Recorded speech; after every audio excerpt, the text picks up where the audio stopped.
Got a 2016 Ford Edge here, and I'm trying to program the keyless entry keypad on the driver's door.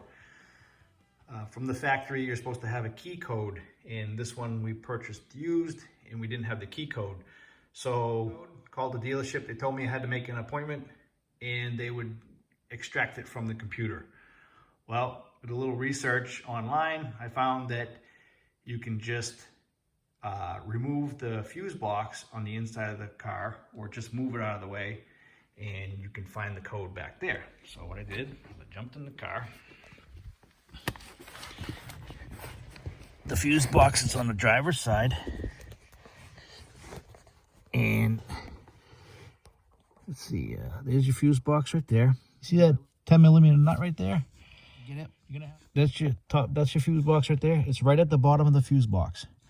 Just get in there with a 10mm socket, and hope you're skinny to get under the dash because this is freaking tight.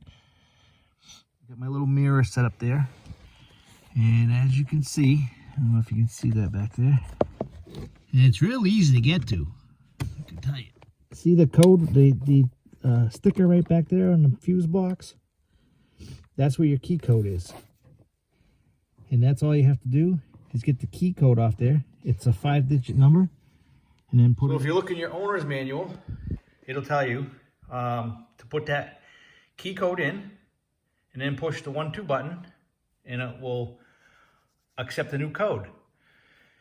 And then within 5 seconds of punching in the original key code, you punch in your 5-digit code that you want to put in, and then you push the 1-2 again, and it saves it. So again, you just punch in your code, whatever it is, 1, 2, 3, 4, 5, and then you hit 1-2, and then within 5 seconds, you punch your code in, 2, 4, 6, 8, 10, and then push 1-2, and it will take the code, and you'll have keyless entry to your vehicle. Hope this helped, guys. Any questions, leave them in the box below. Thanks.